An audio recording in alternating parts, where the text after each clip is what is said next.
Everybody, it's Jeremy. Welcome back to Lucid's 2022 tournament game 4, where we are playing Nazca. This is the year 4 recap. So this is turns 37 through 48, right? I'm trying to make good notes, so you're gonna see me pause and type things a whole bunch throughout this. I apologize. Some people seem to really enjoy these recaps. Some people do not. So my apologies if you are one of those individuals that is not super interested in the recaps. It does throw off the upload schedule by, sequence. So I do apologize for that. But I do find it kind of interesting to go through and compile all of this information. I don't know that I'm going to do this for every game. Going forward, because it's a lot of work. It takes me hours to put together one of these recap videos, which is a bit much, especially considering that you get into the late game and it's hours to get through a turn, right? So this might be the only game that I really do this extensive scenario on. If you're interested in that, though, or if you're interested in me continuing, I'd love to hear your feedback, right? I'd love to hear people weigh in on whether or not they find this collation of information interesting. Some people have done that for me in the past, so I do appreciate those. Just looking for more feedback. So, yeah, let's go ahead and jump into things. This is a image. That way I don't have to flip back and forth between actual turns. This is an image of turn 37 and what our world looks like at that point. And my God, is it a incredibly huge difference between it and turns 24, right? Like turn 24 to 36, or 25 to 36, I suppose, was year 3, and our world has expanded a shit ton, or had expanded a shit ton at the beginning of this year, and it actually does expand a fair amount at the end of this year as well. So, this... fuck. I gotta flip to my other scene. This is the world at turn 48. So, this is after the war against Agartha, that we were still very much in the middle of. I say very much in the middle of. At the beginning of this year, we were kind of winding down the war with Agartha. I think all the big fights had already really been had, except for maybe like one or two things towards the end. But it was mostly done. Now we have solidified our borders with Ulm, right? Ulm taking the lion's share of the provinces from Agartha, but us getting, getting to establish basically firm control on this throne, getting the 3 contested provinces, and then eking out 5 more provinces down the side, the coastal territories, basically. And technically, we do still, as far as Ulm is concerned, we control this, or we're fine to control this, but that's a Pelagian question, right?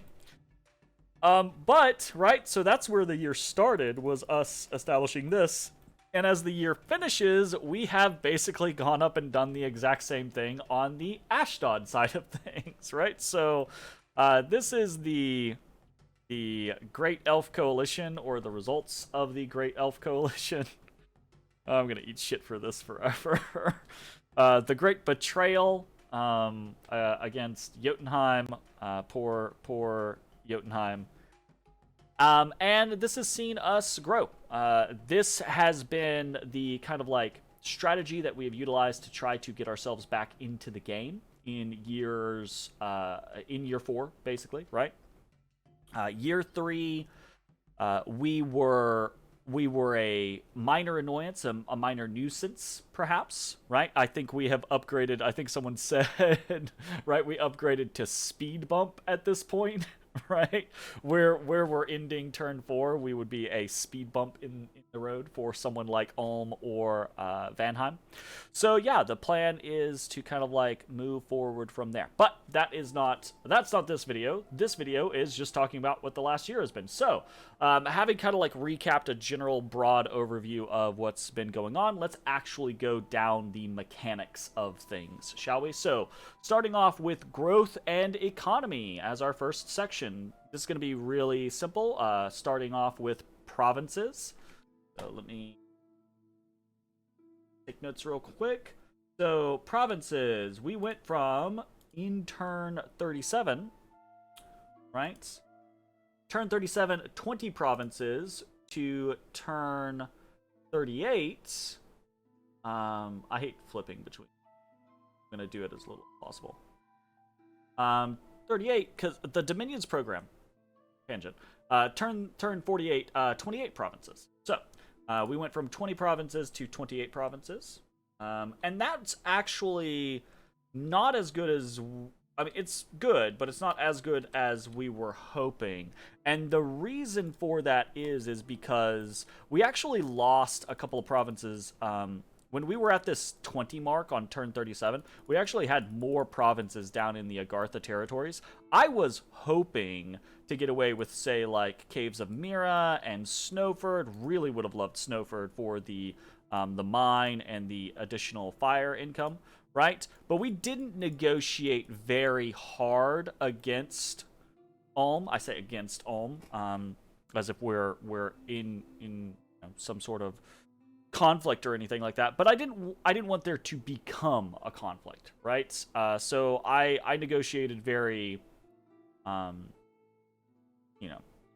very much in their favor. I didn't push things. I was just like, yeah, sure, that's fair. You can have this. You can have that. So they did end up taking more than I would have preferred they took. I would have rather had both of these, or at least had one of them. So that put us from, we would have been 29 or 30 at this point, right? Also add in, I would have loved to have snagged Desert Divisions, and then we would have been looking at 31 at kind of like the maximum amount of provinces that we would be looking at instead of 28. That's not a huge deal, right? Those provinces aren't just the end-all be-all, but we're at that point where we're trying to just get anything we can, right? Anything that we can, we are very, very happy and excited by, because we don't have very good scaling from an economic standpoint. So we are trying to eke out every little advantage that we can in this mid-game kind of scenario so that we can actually function into the late game. So that's the province count. My little tangent that I was going off on there was and I feel like I do this all the time. Dominion 6. Dominions, oh dear Dominions. The client for Dominions is so finicky, right? It's kind of arsey. It doesn't like to interact with other people. It doesn't like it when you record a lot of things. It doesn't like to flip between windows. It will have weird framiness, right, on certain scenarios when this is not a graphically kind of like intensive game. And there's ways you can mess around with or mitigate a lot of these different situations, but absolutely at the end of the day, Dominion 6, please, please, please, from a client standpoint, when I tab out, right, or I tab to a different scenario and then I tab back, it should be I tabbed back, right? But instead it's this weird thing. And granted, don't get me wrong, that's not a straight Dominions thing. That's a Dominions interacting with other software thing. It doesn't like maybe it's not Dominion's fault in this particular situation. Maybe it's other software that doesn't like interacting with Dominions. But either way, it's this situation of like, I record a lot of different things, and I get into this situation where like recording Dominions can sometimes be a pain in the ass. It's not difficult, right? But it can just be annoying because it'll be finicky about things.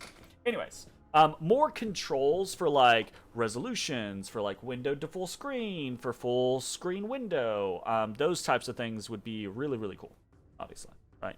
And there's some functionality with that in the not the game settings, in the preferences, in the graphics, right? Like you have borderless full screen windows and you have resolution options, but they're weird. Like they don't all just function without issue in the way that you might think that they would. So anyways, moving on. What else do we got going on? That was a little tangent, pointless tangent. Apologize. Income for the turn. We went from turn 37, we went from 1,112 gold as our income to turn 48, 2,048 gold. So we nearly doubled our income, which is awesome, right? That's fantastic. We have not had this much income in the entire game. This is the richest, this is the wealthiest that we have been the entire game. It's also the highest upkeep that we've had. So upkeep turn 37, 418 gold, and then turn 48, 222 gold. And this is actually fine. This is kind of keeping in pace. We've noticed that, or I've noticed that as we are going up, our upkeep tends to be just over a third of our income. And obviously, that is because we are gaining new territories. If we stop gaining new territories, that's going to change drastically because without the new territories, we're not going to increase our income, meaning that we're going to go stagnant. We have no growth scales, so that's not going to continue to build up. So now we are in this situation of being very, very hungry, right? So it's turn 48. We have no additional capitals. We have a little bit of territory from our northern neighbor, a little bit of territory from our southern neighbor, and now we just have big, scary nations around us, like a big scary Ulm, a big scary Vanheim, a big scary Pelagia. And it's like we don't have scaling, we don't have growth, so now we're in this scenario of like, oh god, our income is gonna go stagnant, right? And it's gonna be a bit sketchy figuring out how to scale up without just poking the bear and getting clobbered, right? So, aside from that, we have a little bit of infrastructure that has gone up this year, and I do mean a little bit. 2 palisades, 1 fortress, 2 temples, and 1 lab. So, this type of situation is kind of interesting. Some nations ride or die by the concept of how much infrastructure can they get up and utilize. I think Ulm is a pretty good example of that. Ulm thrives on being able to put up a fair amount of infrastructure and then utilize, like with decent scales and resources and things like that, utilize all of that. Create massive, or I say massive, very decently sized, strong armored armies with decent mage cores that they can throw at people, right? I do think Nazca would like to have more forts. Obviously, I think everyone would like to have more forts. The build that we are playing, a very big difference between a Scales Nazca and the build that we are playing.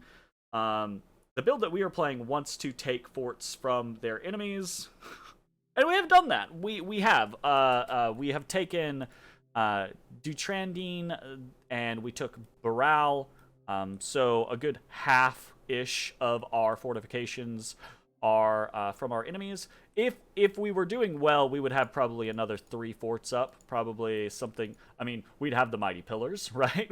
which is we'd have a mule or the Mighty Pillars as an actual fort. We'd have probably Neefel as a fort. We'd have probably Mark or Forgotten Woods as a fort. But we are working towards things, right? So the situation is growing, right? We've got Palisades coming up in Mark.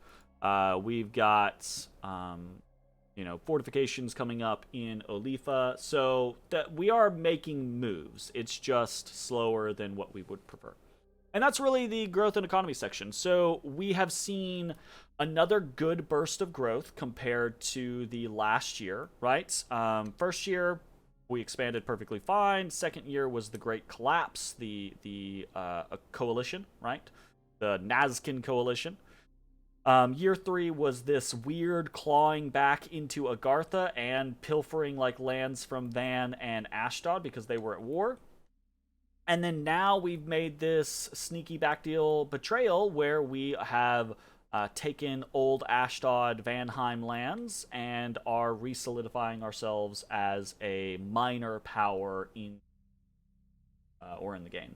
And that's pretty much it. So, moving on, we're going to talk about gem economy at this point. So, gem economy, I think, I've talked about this dozens of times, that I think for the right nation, for most nations, gem economy is as important, if not more important, especially as you go later on into the game.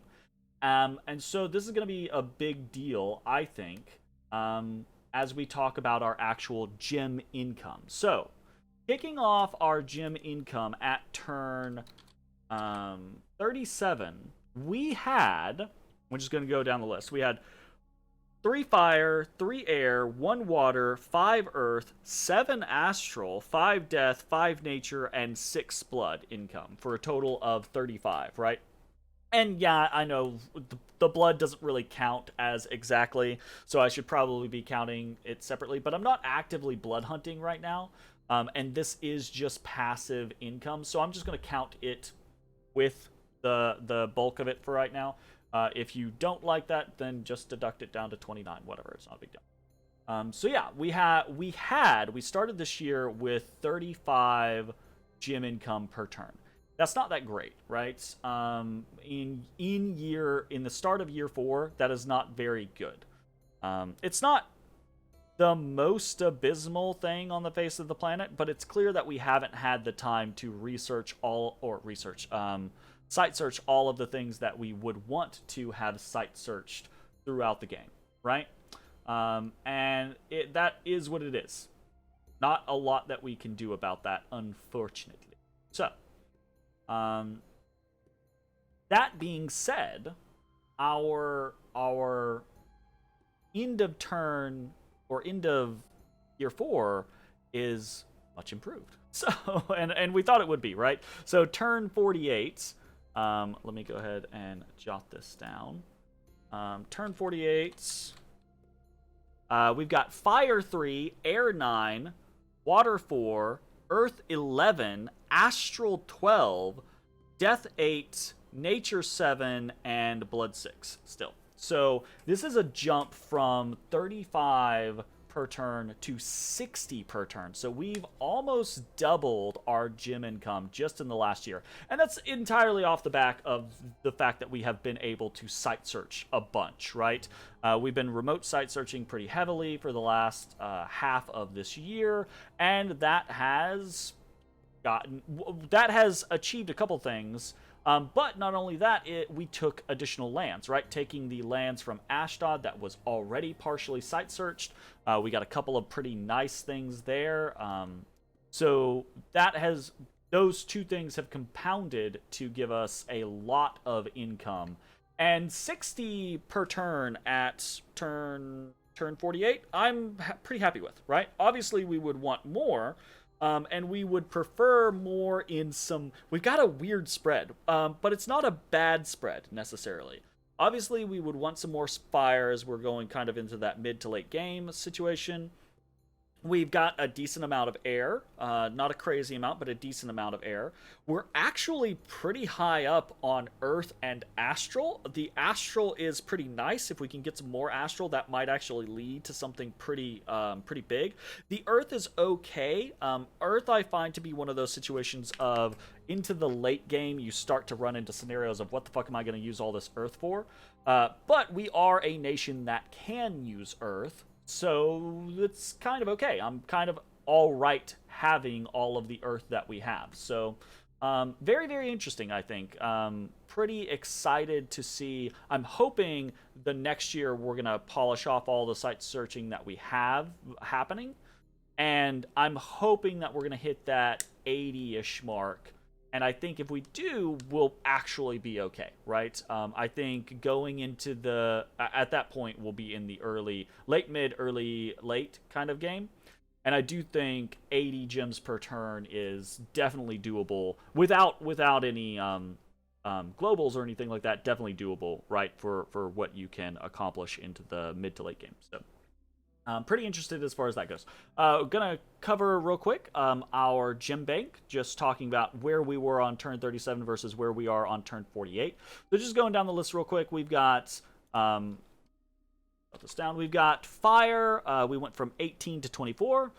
Air, we went from 4 to 44. Water, we went from 10 to 47. Earth, we went from 40 to 16. Astral, we went from 78 to 168. Death, we went from 72 to 163. Nature, we went from 9 to 45. And blood, we went from 39 to 2. So, let's kind of like cursory talk about these real quick. Fire is actually pretty simple. We don't really have much fire income.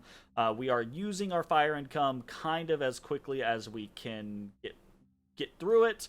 But we're trying to kind of like keep it stable. So it's really the situation of fire is just kind of like hovering where it is.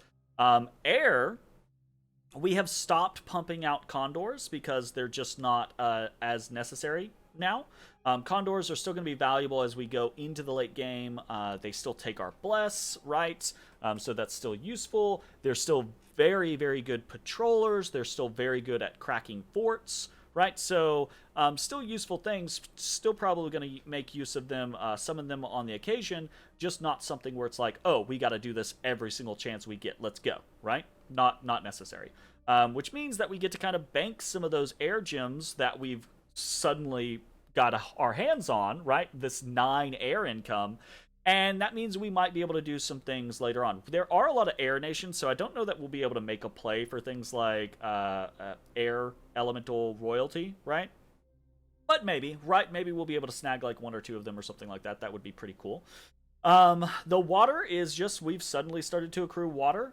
We haven't even really started site searching. We've just got to the point to where we're gonna start site searching in the very near future. But we've just accrued a couple little water parts here or there, and through our events, we've gotten more water gems that we don't really have a way to spend right now. Earth, we have actually gotten a lot of Earth, and then we used a shit ton of it on Riches from Beneath to try to give us some sort of economy, right? Astral, we are actually developing a relatively large Astral bank, which I think is really cool. We might be able to do something with that, aside from just the generalized plans of, oh, let's summon some Huacas. We might actually be able to make a play for something like Arcane Nexus or something like that. Although, if we do, we've got to be very careful about the concepts with which we aim at that, right? Death, we're developing a pretty large bank for going towards Well of Misery. Nature, we just got a okay-ish nature income, so that's happy. And blood, we had a little bit of a bank, but we have now started dumping that into blood fecundity. So that's been good for us in the long run, hopefully. And yeah, that's pretty much it for gem economy. A pretty interesting development, I think, across the board, right? I think we're doing okay as far as... Oh, I forgot to do score graphs. We'll do score graphs. I think we're doing okay as far as a middle-aged nation that is just now really being able to site search the way that they want to site search. So I think we're doing all right, and I'm hopeful that we're going to do better in the next year. So yeah, let's take a look at our score graphs real quick. So this would have been the provinces. My god, I love looking at this. This is the cap of our, basically towards the end of our first year as we were finishing up expansion. The massive dip as we get pulled down to pretty much just our capital. And then our climb up. Yeah, pretty awesome. This is pretty exciting to me. We've plateaued out, and I don't expect this to change for a while, right? It depends on... I do think we're going to go to war with Vanheim, ultimately. I think that is probably the only thing that we really can do. But I don't know that that's going to happen soon, because we're kind of reliant on Ulm to do that as well. And I don't know that Ulm's super interested in doing that in the near future. So this is probably going to plateau into the next year. Then we have forts that we've seen. This has been ticking up, which is nice for us. Hopefully, while we won't see provinces grow over the next year, hopefully we will see forts grow over the next year. Income, Oh, God. This is the big spike of basically riches from beneath and then taking the Ashdod lands. So I'm pretty happy about this. And then we get gem income. So this has been a little spiky. And I think this is actually when we started to take Ashdod lands as well. And it's been okay so far. So that is going to be the score graphs for that. Let's move on to the next section, and that's going to be research. So research, I think, is like most of the other scenarios, right? Like we are developing to the point to where we are finally accomplishing things. So I'm just going to go down the list of what all we completed research for, and that is going to be jot this down. Enchantment 5, Enchantment 6, Construction 1, 2, 3, 4, Blood 1, 2, 3, 4, Thaumaturgy 4, and Construction 5. And we're pretty close to being done with Construction 6. So, let's kind of like gloss over these. What were we doing here? What was our plan? Construction 5 or Enchantment 5 and 6 is where we started out at the beginning of this year. Just finishing out things like Horde of Skeletons and then moving into Enchantment 6 for something like Rigor Mortis, because we thought the only way we were going to take a win off of Vanheim in a big battle was to do a fatigue play, right? To do a Rigor Mortis play. So that's why we were focusing on Enchantment 6, and I do still think that was valid. But then we came to negotiations with Vanheim, so that just didn't need to be a thing anymore. So we started to we finished it out basically right when it happened, and then we switched gears. Running up construction. Construction we needed for a couple of different things. Initially, the idea was that we were going to do blood fecundity, but we couldn't do blood fecundity without a blood booster, so we had to run up construction 4 first. Get a bloodstone on our god, then we ran up blood 4 to get blood fecundity, put blood fecundity in our capital, and then now I think we're putting it, we have put it in our throne province as well to try to get a little bit of scaling. Thaumaturgy 4 finished out giving us access to site searching for things like, I believe 4 gives us, what is it, augury... No, Auspex and Nomalor, right? So now we can start site searching for those as well, which is cool. And then we decided, okay, we can't be reliant on Ulm forever, so we need to get in, and we're being pretty greedy, right?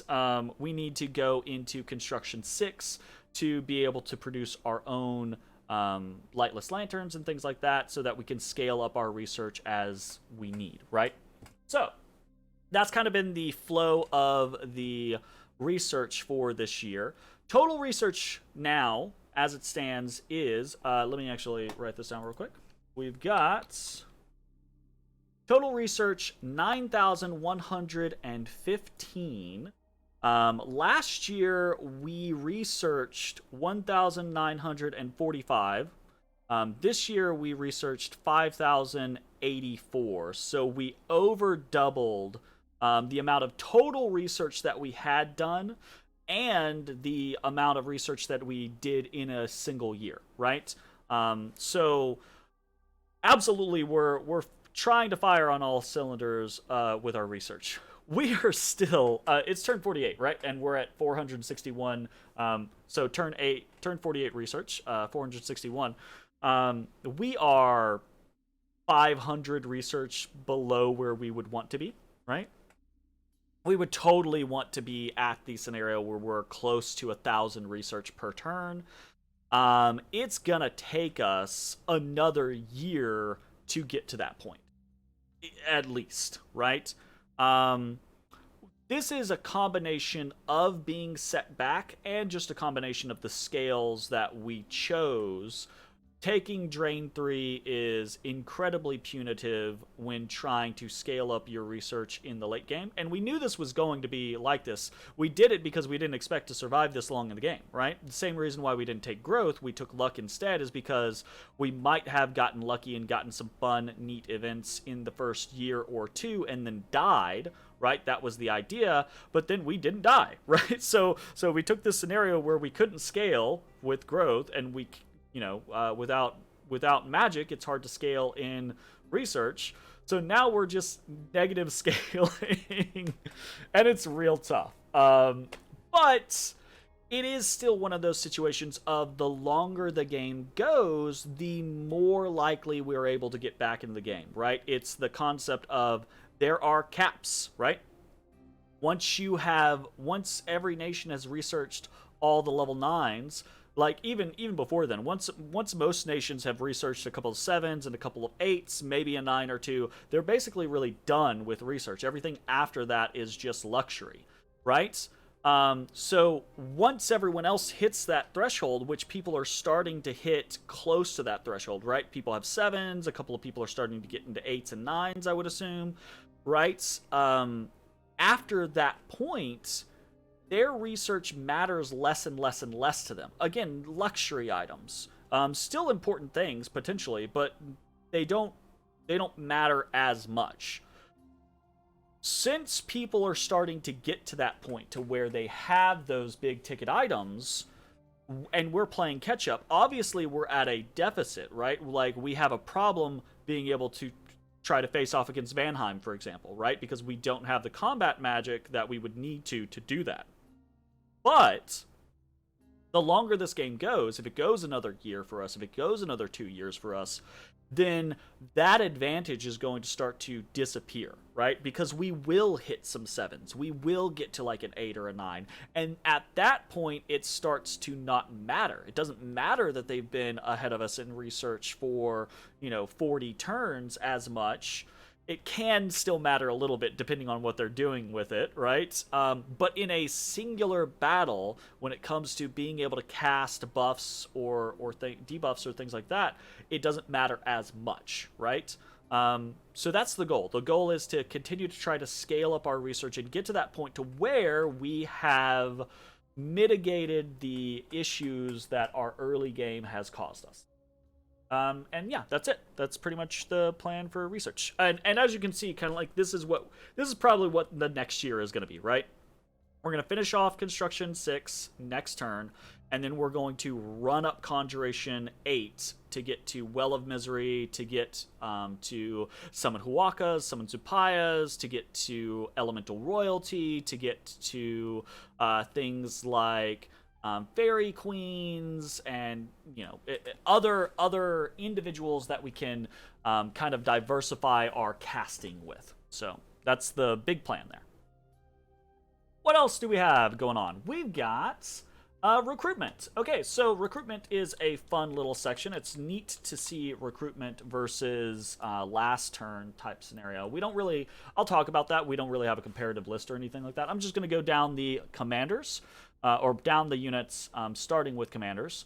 So first off, we have 11 Akla, 9 Huron Priests, 6 Malqui Priests, 4 Apus, 2 Runankas, 2 Koyas, 1 Inca, and 1 Hydromancer, which is fun. So we've got that situation. And what does this mean, and what is kind of like the deal here?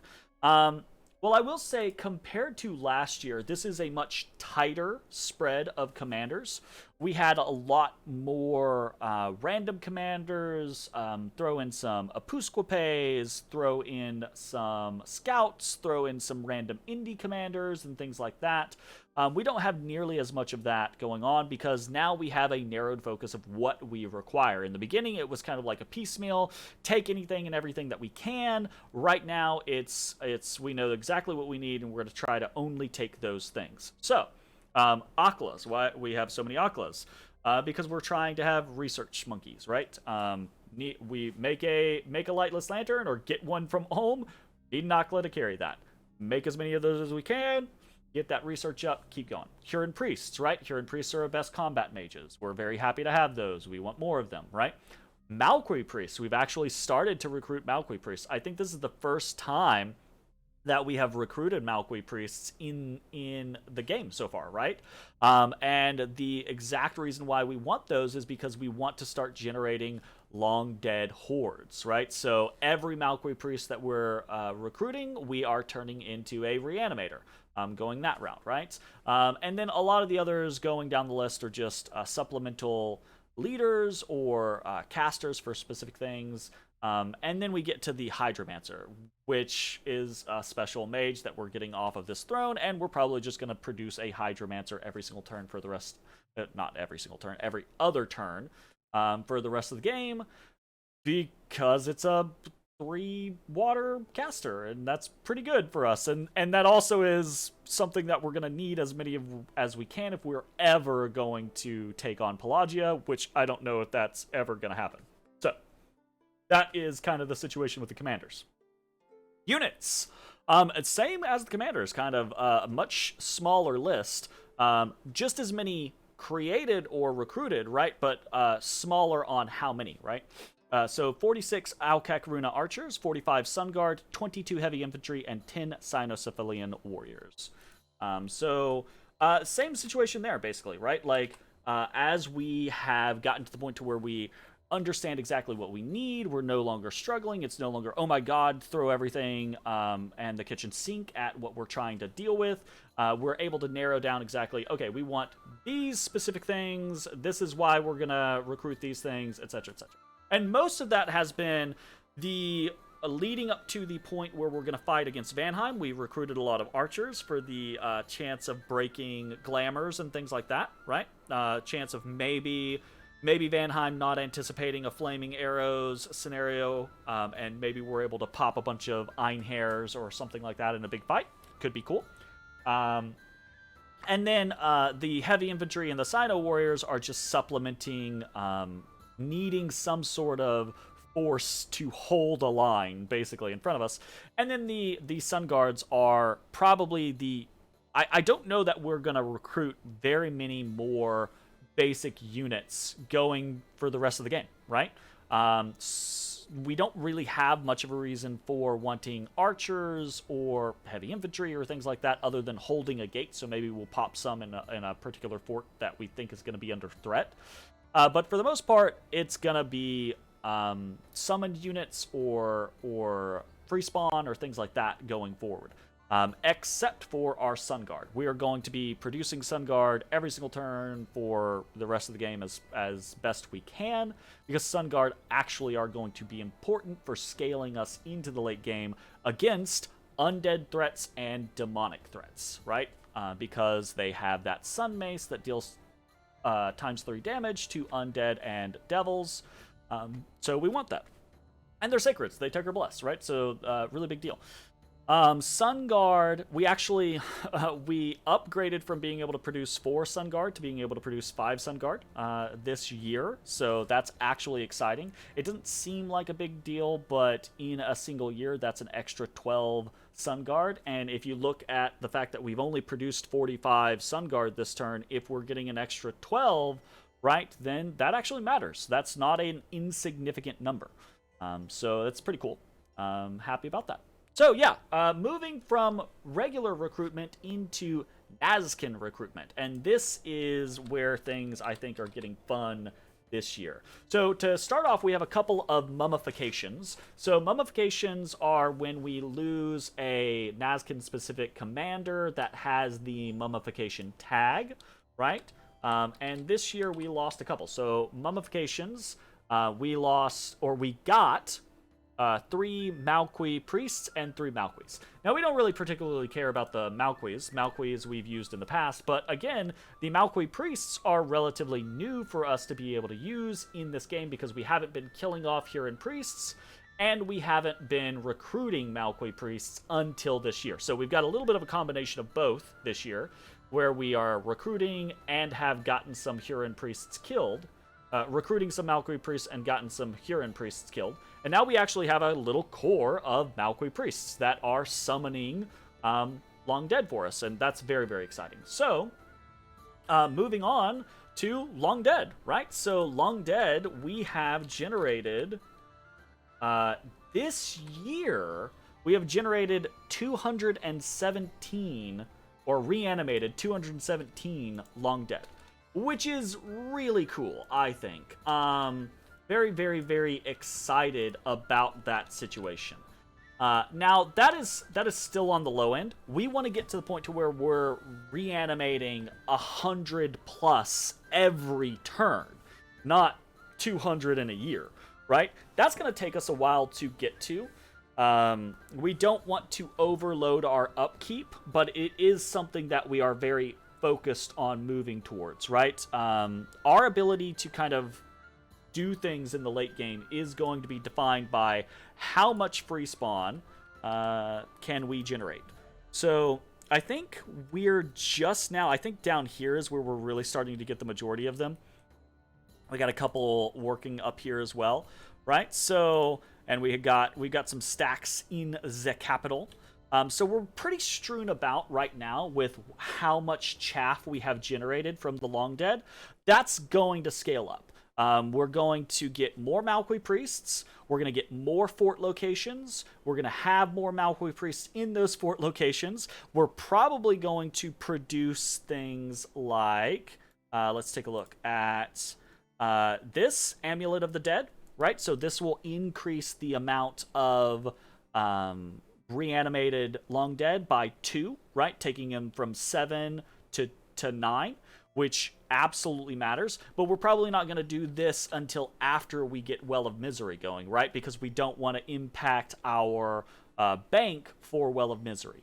So gotta set priorities. I've been really like wanting to make a couple of these, but we don't have as much of an income. If we had like a 14 or so income, like in that 10 to 15 death gem income range, I would probably be making one of these a turn because it wouldn't matter as much. But we don't, so it does matter. Losing 3 gems, only getting 5 per turn would absolutely matter to us. So that's kind of that situation. Aside from that, we have continued to reanimate Supayas. So 24 Supayas reanimated this year. And that number is not a very big number, but that number is hopefully going to go up quite a bit. Because we are now forging this turn our first Huaka headdress, and we're probably going to be looking to recruit more Royal Malquis as we go forward. So the plan will be the whole next year, right? More Malqui priests, more Long Dead, more Royal Malquis, more Huaka headdresses, and way more Summon Supayas. We want to get to the point to where we're getting between 20 and 40 Supayas per turn, just off of our call Supayas, and with that means we're getting 3 from a Royal Malqui with a headdress per turn. So that's a lot of Royal Malquis, right? We're gonna need around 10 Royal Malquis doing that every single turn if we want to get in between the 20 to 40 kind of range, you know? So that's that situation. Aside from Long Dead and Supayas, we also have Nazcan summoning rituals, which are Summon Supayas, Summon Huakas, and Summon Condors. We don't have the first 2, so it's just the latter for this year. And that is 2 Summon Condors for a total of 30 Condors, which is significantly lower than what we did last year. Last year, I think we did 9, right? Which was over 100 Condors, I believe. Yeah, absolutely over 100 Condors, which is where a lot of our current siege strength comes from right now. And like I said earlier, we're probably going to continue to make those on the occasion. They are still sacred. They are still great patrollers. They are still good at cracking forts, but they're not that good on their own. Not good enough for us to waste all of our air gems on. Probably going to taper that off going forward. Other things as far as Nazcan special recruitment goes, we have Hatenruna. We captured 412 Hatenruna this year, which is a lot of Hatenruna. That is almost getting to the point to where we almost have, if we take a look around, we have 216 units here. We have 100 here. Right, we've got another 60 there. We've got some of them over here. So we've actually got a lot of Hatenruna kind of like mucking about. We've got to kind of be careful. We are burning Miratran to the ground, and we will probably continue to do so because it doesn't matter that much. But it is also somewhat concerning the amount of Hatenruna that we're starting to generate because, right, like 100 Hatenruna, whatever, doesn't matter. 1,000 Hatenruna, that's still a fair amount of income, and we don't really have a lot of income, or upkeep, right? So we do have to be careful about how much we have, which is why we're being we're just being very cavalier, and we're going to start throwing Hatenruna at the Forgotten Woods. Partially to kill some things off, but also partially because we're hopeful that it's going to get us a couple of results. Not very good results, but some results. We'll see. So that's the Nazcan special recruitment section. Real quick, jumping up to the next section is site or special recruits. I don't expect this to ever be a large section, but I think it's a funny section. We got 33 wolves and 4 dire wolves this year, so we added to the mix. So we've had our werewolf summoning wolves for a while. Actually, we've had our werewolf not summoning wolves for the last several turns, primarily because we were building this palisade here. But we've also we got the Tower of the Moon, where you can get dire wolves, and we started to summon in dire wolves. We are counting this turn, by the way, as the amount generated, which is kind of like probably counter to what we should be doing. It's kind of a weird reporting glitch, but it be what it be. So anyways, that is the site or special recruit section. Let's jump into the battles section for the year. I'm just going to go down these real quick, and we'll talk about them afterwards. War versus the Indies, 4 wins, 0 losses, 2 pings. War versus Ashdod, 4 wins, 0 losses, 0 pings. War versus Vanheim, 14 wins, 10 losses, and 0 pings. And then War versus Pelagia, 0 wins, 2 losses, and 0 pings. So, if we were to look at those in isolation and have 0 explanation, it would look like we're having a pretty good time of it. And we are having a pretty good time of it, but it's not an honest situation. We have done well taking out a couple of indie provinces, including a throne province, which is pretty important for us. That's pretty much the indie situation. We have sniped a couple of provinces from Ashdod as they tried to come out and take back their lands once Vanheim pulled back. That did go very well for us. I'm very happy about that. It was relatively low effort on both parts, and we just happened to win out. So that's pretty awesome. And then Pelagia, we actually lost a couple of little bumps with, which is really unfortunate because they're footholds where Pelagia is on land, and I'm not super happy about that, but we can't really antagonize Pelagia right now. It would not be a good idea for us. And then obviously it's the war versus Vanheim that looks like there's a lot going on, and we know there really isn't. There have been no actual major engagements, no real losses. We've lost a couple of Huron priests to us being dumb with how we wanted to try to raid, which isn't a big deal because we get Malqui priests out of it. And the raiding that has happened has just been superficial, directed raiding on both our parts. So these 14 wins, 10 losses really might as well be 0 wins, 0 losses because there were no actual engagements. The only thing that I would say counter to that is this, conceptually, right?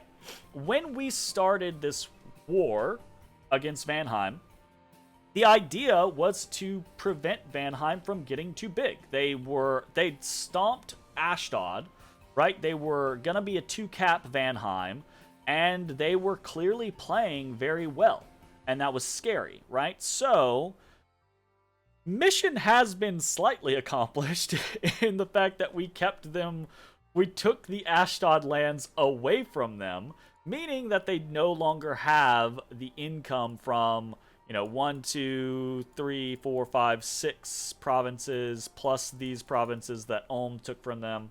So that does matter. The only issue is it looks like they're just going to trade the Ashdod lands for the Jotunheim lands, which is entirely our fault, and I have no one but myself to blame. It is what it is. But yeah, so not really a whole lot of actual warring going on. Very behind the scenes kind of string pulling kind of BS.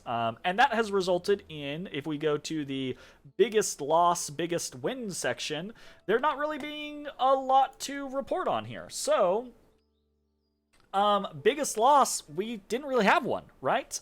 There was no major engagement that we actually lost. I think the biggest loss that we had is probably we lost a Huron priest against Pelagia, and we lost some Huron priests against against Vanheim. But those were relatively insignificant. Definitely not big enough to show on camera.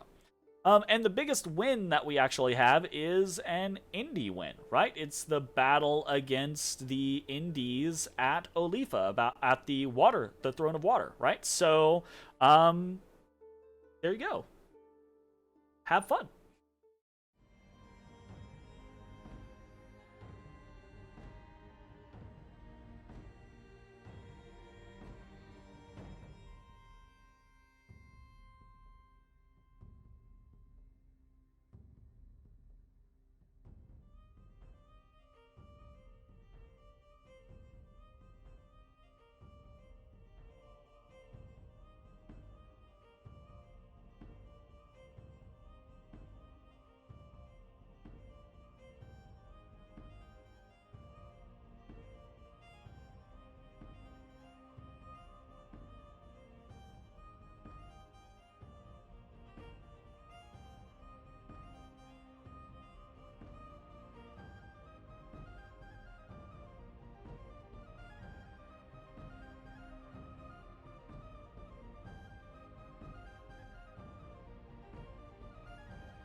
All right, so that was the battle at the Throne of Water. Relatively simple situation there, honestly. A couple little fun things went relatively well for us.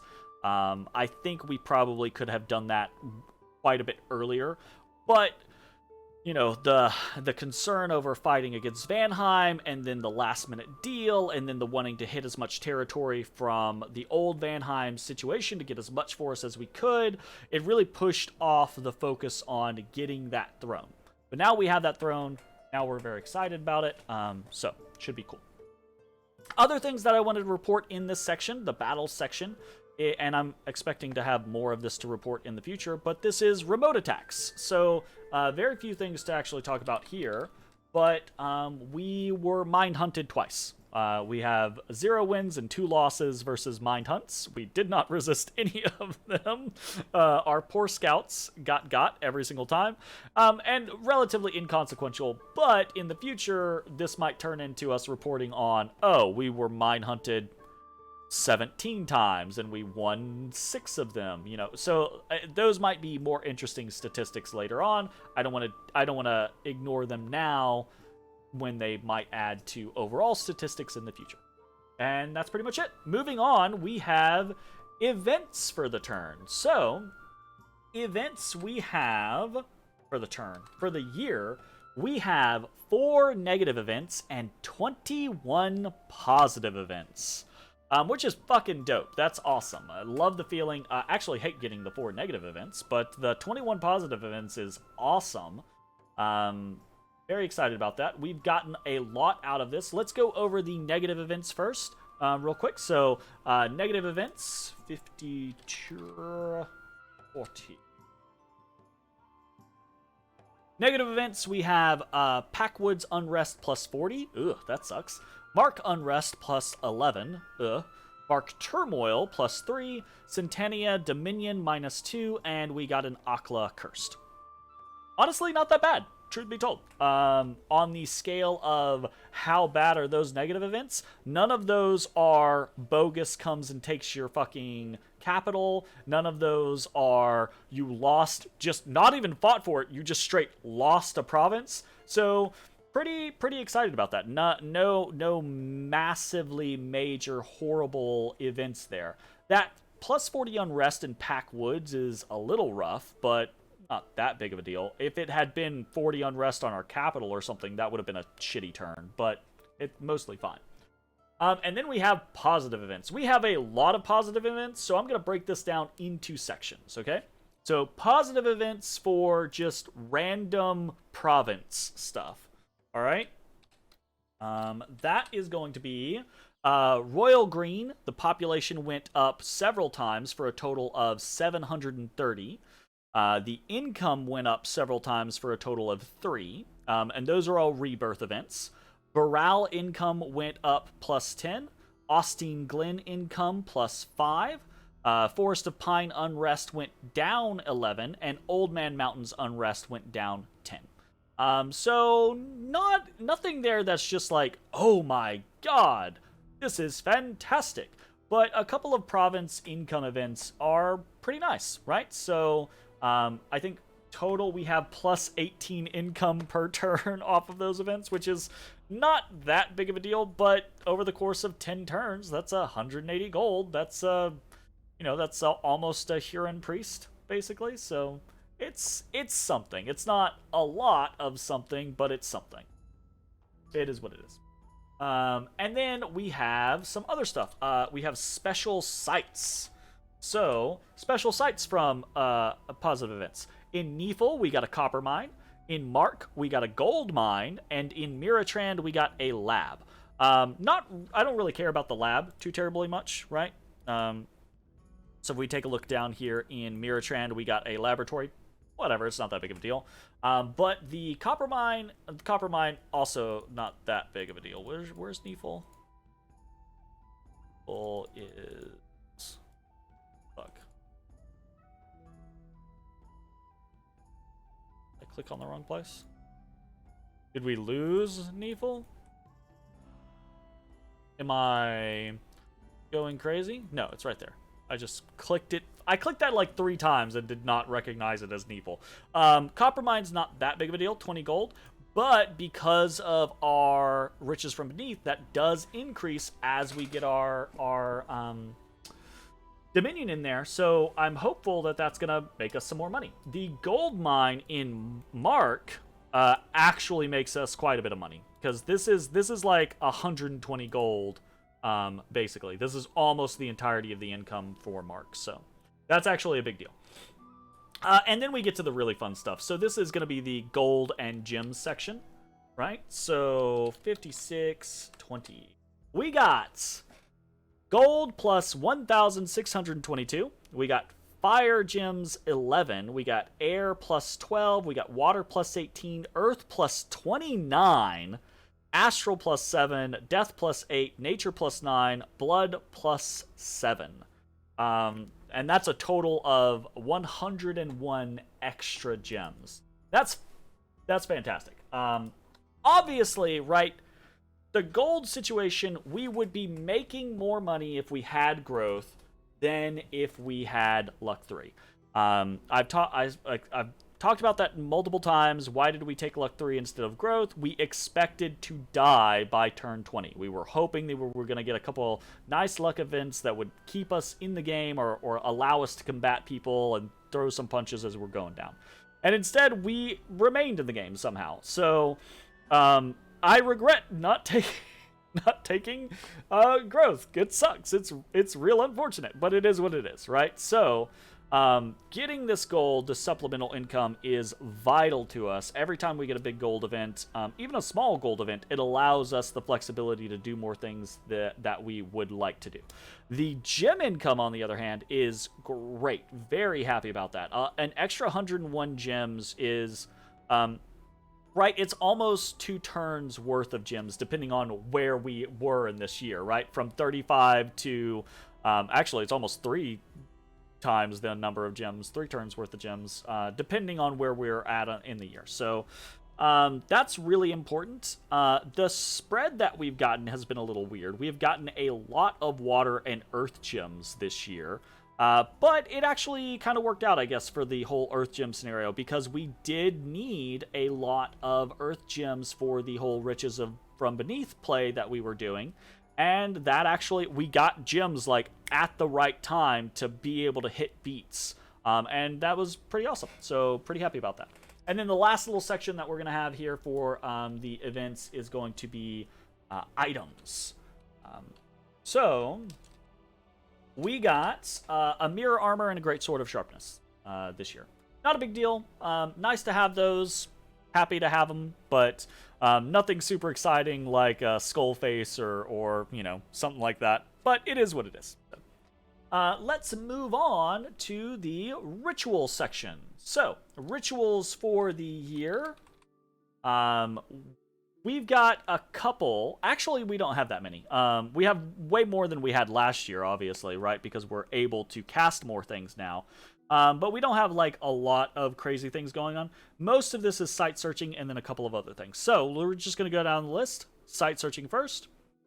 7 augury, 3 auspex, 3 known lore, 8 arcane probing, 8 dark knowledge, 11 haruspects. Then we had two blood fecundities, 1 in our capital that we put down for 40 turns, and then 1 in Olifa. Technically, we're putting that down this turn for 35 turns. So we've got that. And then we did 1 alchemical transmutation for 20 gems and 240 gold. I don't think we really need to explain a lot of what's going on with that situation, right? The site searching is just site searching, right? We're trying to site search as much as we possibly can. We just got Auspex and Gnome Lore. That's why we're a little lower on how many we've done there. Not because we don't want air or earth, just because we haven't had Thaumaturgy 4 for that long, so we haven't been able to for that long. But the goal is to have, if we take a look at our nation overview, the goal is to have every single one of these locations site searched with a 9 on everything that we can as soon as we can. Basically by the end of this next year, right? By turn 60, we're going to try to have all of our stuff site searched to the 9s, and hopefully that'll help us out. Blood Fecundity, we've talked about previously. That is in an attempt to try to get both Nazca and Olifa, which are our best two provinces, scaling up a little bit into the late game. This isn't going to see a massive growth. It's only growth 2. But this could end up being, over the course of 35 turns, or 40 turns for our capital, maybe this gets us up to income 100, right? But getting an extra 100 income every turn for hopefully a long time is gonna matter, right? Like, that absolutely could make the difference on how many more Royal Malquis can we have, right? And those Royal Malquis mean how many more Supaya can we have, or how many more Malqui priests can we have, equals how much more Long Dead can we have, etc., etc. So, we're eking out little bits and pieces of economy where we can, and I think it matters a lot. Speaking of which, that's what the alchemical transmutation was desperation. Oh my god, we really need some money to be able to do a couple things. Let's get ourselves a cash injection and go from there. Other things to talk about in the rituals section, I think this is a good place for us to piggyback this, basically, is globals. So globals, we had a bunch of globals go up this year. I think last year the first global went up and it was just Mother Oak from Vanheim. But this year we had several globals go up. So we actually have a full score. So Arcosfale put up Stellar Focus. We put up Riches from Beneath. Ulm put up Earthblood Deepwell, and Vanheim put up Gift of Health. And kind of like talking about that situation, I don't think anything here is especially strange, except for maybe that Vanheim Gift of Health, right? Arcocephale putting up Stellar Focus. I assumed either Pelagia or Arco was going to put that up in the gambit of running up towards Arcane Nexus. We put up Riches from Beneath, which is a little strange, but we desperately needed the money that we got from it, and it's actually one of the only reasons why we have an okay, not great, but okay income right now. Ulm putting up Earthblood Deepwell, I think, is very typical, very natural. And then the Vanheim Gift of Health is concerning. Is a little strange and concerning. You don't really think of high nature casters when you think of Vanheim. But they have made their way into it, and that makes fighting them even more terrifying, unfortunately. So yeah, that is the global situation. Let's move on to the next section, which is the first time we have had this section in this game, which feels super weird to me, and that is forging. I normally forge a lot in a lot of games and way earlier than now, but it is we didn't, there wasn't anything we wanted to forge in the first year. In the second year, we didn't really have the opportunity to forge. I think we did forge some rings of like fire protection, but those were in the turns that we lost, so I couldn't really confirm that. And in the next year, we just didn't have a need, right? Like, all of our people were either researching in desperation or they were out in the field fighting. So now we're kind of getting to that point to where we've got a little bit of time. We want to have a scaling economy under us, and that means making sure that our forging is happening well. So we've got 3 Dwarven Hammers, 1 Bloodstone, 1 Boots of the Messenger, 1 Copper Plate, 1 Huaka Headdress, and 1 Storm Spool. Dwarven Hammers are the kind of quintessential scenario. You're going to be forging a lot of things? Great. Make some Dwarven Hammers, get yourself a forge bonus, reduce the number of gems that that it takes to make the shit that you're making. That matters a whole hell of a lot on being gem efficient in the mid to late game. We're aiming for it. We're going to try to do it. You're hopefully going to see a lot more Dwarven Hammers over the course of the next year. Bloodstone, we needed a Bloodstone so we could do Blood Fecundity. Boots of the Messengers, we needed increased move speed, map move speed, so we could get to our locations faster with our god and things like that. Copper Plate and Storm Spool we're gearing up to try to take the Watcher Throne, the Monolith Throne. And then the Huaka Headdress is because we want to start maximizing the amount of Supayas that we can produce in a turn. So, pretty simple stuff, pretty interesting stuff, though. Moving on to... I can't type. Seriously, my brain is like, dude, you need to chill out and go sleep. Special sites. We've got an Ancient Master, a Copper Mine, Gem Deposits, and Tower of the Moon. So significantly fewer special sites, and I think technically we have more that we could add in because we have an additional Copper Mine and things like that. But we have... I say that, but I think most of the sites that we've picked off of the old Ashdod lands are actually just gemgens, right? So, anyways, most of these are relatively whatever, right? Copper mine and gem deposits, great, more money, cool, we want that, fantastic, very excited about that. The Tower of the Moon is the site that generates the direwolves. That's kind of whatever. It's fun, it's interesting, but I don't think it's gonna matter. The Ancient Master might actually matter. As we move into the next year, we are probably going to look for the opportunity to make use of the Ancient Master. I talked really excitedly about when we got the Throne of Water, that adds +3 defense, right? If we start training, we can very easily add 1, 2, 3 pips of experience, every pip of experience getting us an additional point in attack and in defense. And that matters, right? We already have +2 defense, so +3 off of the Throne of Water, +3 off of pips, right? Meaning that we're adding like +8 defense to units. If we go here and we do this Ancient Master kind of like training regimen scenario, could actually be a really big deal for this concept of like we're gonna have to get into a big war later on, and we're gonna be very untested, right? If we ever do make it into a late game situation, like people don't just win outright before we can get there, this might matter, right? Like the idea that we might be able to take 300, 400, 500 sacreds and train them up to have 100 or so experience points could absolutely matter in the long run.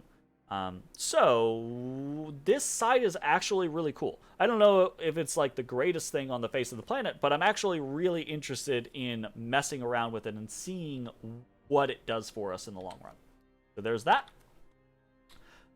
Next section, we've got trade. So this is going to be a pretty easy go through. I swear, my brain is so fatigued. Like, I'm talking to you normally, but my brain is so fatigued that I'm like typing things backwards. It's silly. So we're going to break down the trade section into incoming trade and outgoing trade. They do correspond. It's just easier for me to be like, here's the stuff that we got. Here's the stuff that we sent out. We'll talk about what was for what and everything like that. So, incoming trade. From Vanarus, we got 15 death gems. From Vanheim, we got 48 death gems. From Ulm, we got 5 lightless lanterns, earth boots, 1 earth boot, and 150 gold. And then outgoing trade. So outgoing trade, Ulm 15 blood, Ulm a skull face, and Ulm nature plus 20. Is that correct? I thought we were getting our skull face back from Ulm.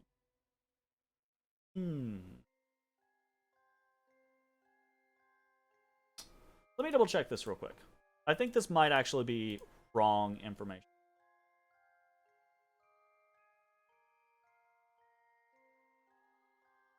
Let me check my notes. So, skull... Hello, caps lock skull face. Cannot find skull face. You can, it's just in the wrong direction. We got a skull face. We sent that on turn 36. Yeah, so this should be incoming trade. We got it back on turn 30. So, un momento. Let me flip this over. There we go. So the outgoing trade should just be 15 blood and 20 nature to Ulm.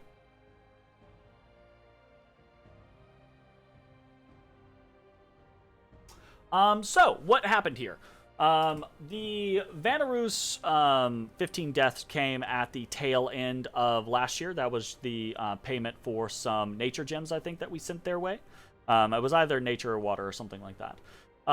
The 48 death gems coming in from Vanheim is the payment for the Great Betrayal, right?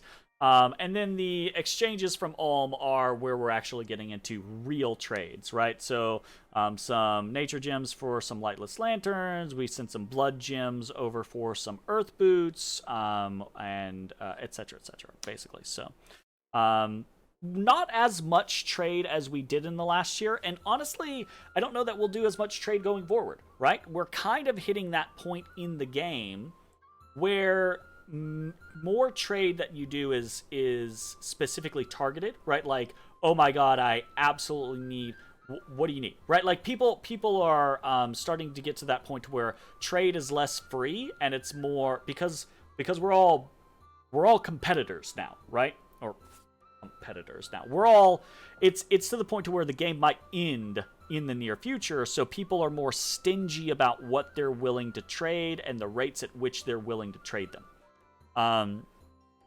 They are harder negotiators at this point in the game, which means that we're probably just going to have less trade going forward. We'll probably trade a couple things here or there because it's just something that we absolutely have to have, or we really, really want, or maybe this ratio is good for us versus that ratio.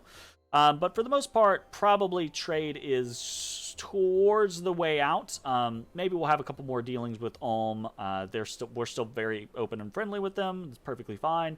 But it's unlikely that we're going to be like, hey, Vanheim, do you want? Because Vanheim's like, probably not, because you're probably going to knife me with it, you know? That type of situation. So, speaking of knifing people with things, let's go into the next section. And that's going to be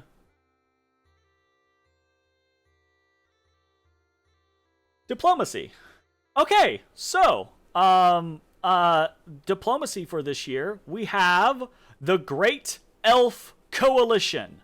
And immediately following that, we have a nap with Vanheim on that has to last until turn 45, and after that point it can be ended as a 6-turn nap, or it auto ends on a 4-throne threshold. So yeah, this is the year of the Great Betrayal. This is the year of throwing Grippa, of throwing Jotunheim to the wolves, with Vanheim specifically being the wolves. If you have watched any of the actual videos, you know what's going on. I have talked about it at length over and over and over and over again. If for some reason you're just an individual that is only watching the recaps, a brief synopsis is that when Vanheim was conquering Ashdod, Ulm, Jotunheim, Nabaa, and I formed a coalition against them. Nabaa backed out basically before anything started, which is fine, whatever. And then Ulm, Jotunheim, and I geared up to go to war against Vanheim. Well, instead of going to war against Vanheim, I decided to cut a deal on the backside with Vanheim, because I was sure that if I went to war, if we went to a 3v1 war, Ulm and Jotunheim would win, and I would die, because I was sure that Vanheim would alpha strike me and try to knock me out of the war as quickly as possible. I was already weak. It was a favorable matchup for them in the first place, and they had forces in Ashdod territory that they could easily move into my lands and still protect their own lands, right? So I decided that the coalition firing against Vanheim was something that needed to happen. I decided that me actively participating in it was a death sentence. I don't think that that I'm wrong by that, but I also do think that is horribly dishonorable. And I absolutely threw Jotunheim, Grippa, under the bus. And I freely admit that and apologize. I feel really bad about it. The only like defense that I have is that I thought Jotunheim and Ulm fighting against Vanheim would still win. That it would take them longer, right? That it would be a grindy war, but that Ulm in their power spike and Jotunheim, which is a strong nation, versus Vanheim, which is also a strong nation, right? That the Jotunheim and Ulm would be able to grind down Vanheim and win. What I did not anticipate is Ulm doing basically the same thing that I did, but not in actual terms, right? They just didn't, make any back alley negotiations with Vanheim. They just decided, oh, well, if we're not fighting, we're not fighting, right? And Vanheim went, yep, if we're not fighting, we're not fighting. So this has left Jotunheim, which all of that is still my fault, right? But like that is not that I don't get to lay the blame at Ulm's feet, right?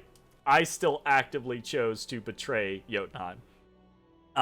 So that has developed into a situation where Jotunheim is now fighting alone versus the big bad Vanheim, and we've basically just caused the situation where Van has lost their Ashdod territory, but is now gaining Jotunheim territory. And that's still good for me.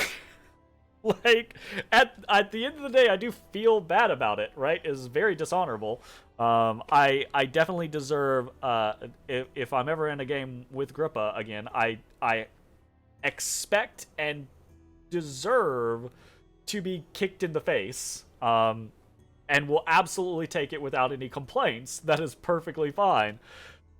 But I do think that this is still great for us, right? Like, this is the reason, right? We're not in this crazy all-out, oh my god, we're losing things, war. We're able to take this throne. We're able to take this territory, right? Because we made this deal. And I think this is one of the only reasons why we might have a chance of scaling into the late game. Now, I could still be wrong, right? Like, Ulm could be like, okay, I finished with Ashdod. Time for Nazca, right? And just stomp us, right? Vanheim could finish Jotunheim and be like, okay, time for Nazca. Get fucked. And we'll die, right? Pelagio could be like, okay, it's time for me to become a land nation, and we will fold. But there's the possibility that we make it into the late game and we actually get to do something off of the back of the Great Betrayal, as I've been calling it for a while now. So that's that situation. And that's really it for actual big active diplomacy in the game. Last kind of things to talk about, and those are the things that make the game go round, and that is thrones, right? So prior to this, there have not actually been a lot of throne taking going on. It's actually been a very slow game for thrones. We still have several thrones up. We have 1, 2, 3, 4, 5 thrones out of 12 that still haven't been taken, which is kind of crazy, honestly. We are trying to rectify that in our area, but it's probably still going to take us a little bit longer. Aside from that, though, to kind of like talk about that, thrones that did get taken this year, Arco took the throne of misfortune. We took the throne of water, Nabah took the silver throne, and Vanheim took the throne of fire. So that is pretty cool. That's got an interesting little spread. Vanheim is in a little bit of a dangerous kind of position right now, and as they move towards taking the territory of Jotunheim, we do kind of have to be cautious. They might try to snag thrones on the borders, right? They could very easily go for a throne rush. So we got to be a little bit careful about that. I do think Ulm is very cognizant of that. So even if Ulm is deciding not to fight against Vanheim, I don't think that they're gonna get caught with their pants down necessarily, right? So, and I'm gonna do what I can, but I don't know how much I can actively do right now. Even if we concentrated all of our power on one throne, we could pop it, yeah, absolutely, but I don't think we could win a fight against Vanheim. Even a small Vanheim contingent, I think, can beat most of what we've got. So we're playing very greedy. We're playing for the long game. We're hoping that Van or Ulm or Pelagia doesn't win before we get to the point to where we're no longer behind. And then the other thing to talk about, aside from thrones making the game go round, right? What else makes the game go round? People dying. And this year, we had, prior year, we had two nations go out. This year, we only had one nation go out. It was pretty close. We could have had more. But Agartha is vanquished. We officially survived longer than one of the coalition members, and there's another that is very, very close to their way out as well. And I think that's pretty exciting.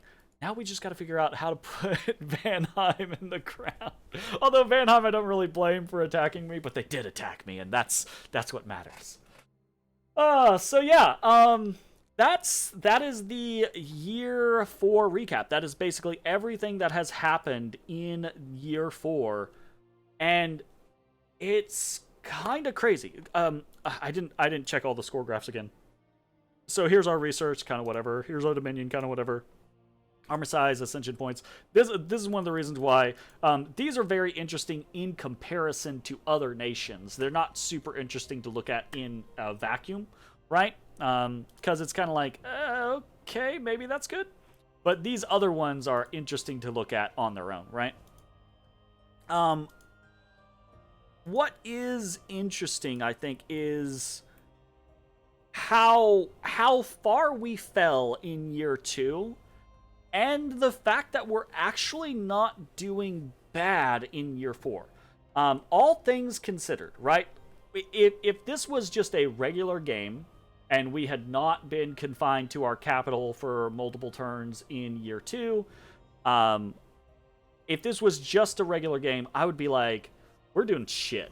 We're doing hot garbage, right? Like, we're not researching well, we're not getting fortifications up, we're not winning good engagements, we're not taking enough land. This is bad. This is bad. If this was a regular, normal game, right? But it's not. We were down to, I think, technically 2 provinces. I think we never went down to just the 1 province. But we were locked in our cap. And we have come back to this point. And I think for that I think we're actually in a really good place. Now, are we going to need a lot more time to negate the kind of like situation, the advantage that other people have? Absolutely. But not as much as you might think, right? I think we're getting close. Another year or 2, and I think we are going to be on that more competitive foothold. The issue now is that we're going to get into the situation of I have to be very careful about not pulling the trigger too early, because if we pull the trigger too early, we've done all of this waiting and this gearing up and this betrayal and everything like that, and we're still not there, and boom, we just get smacked down, right? Because we just didn't wait long enough to get all of the things, etc., right? But if I wait too long, someone else is just going to win the game, right? Vanheim's going to run away with things, Ulm is going to do a throne rush, Pelagia's going to eat the West Coast, something, right? So it's this very, very kind of weird balancing act where I have to be greedy, but I have to apply pressure where I can, when I can, and I have to be cognizant. I have to like talk to people and be like, hey, you know, maybe you should do XYZ to kind of try to like mitigate the situations, right? Because I might not be able to fight Vanheim, but maybe I can instigate people fighting Vanheim, which I've done in the past. Kinda, I guess, to middling success. I thought I did it very well, but then Ulm didn't fight Vanheim. So we'll see. But maybe the warnings to people about, oh, Pelagia's moving on this, or hey, Arco's suddenly eaten 2 of their neighbors. Like, a lot of what I'm going to have to do in the next year to 2 years is going to be keeping a pulse, keeping abreast of the game, being very greedy, and applying minimal amounts of pressure where I can to get away with that scaling scenario. Because if someone turns on us in the next year, we're dead. If someone turns on us in the next 2 years, maybe we survive depending on the situations. But the next year, we're definitely dead. 2 years, maybe. We'll see after that. So it's a very interesting situation. It's really... It's probably boring to watch. I apologize if that's the case. But it's very exciting to play. Like, I go to sleep and I wake up and throughout the day I think about this game and I think about where we're at and what do we have to do? What can we do? What are the little things that we can actually try to accomplish to make it another 20 turns, right? And if that happens, if we do make it another 20 turns, what can we do then, right? What is the actual goal? What's the trigger, right? So yeah, anyways, that is going to be the end of this video. That has been Nazca Year 4 recap. Hope you enjoyed. We will see you next time for more Dominions 5 Nazca. Bye-bye, everybody.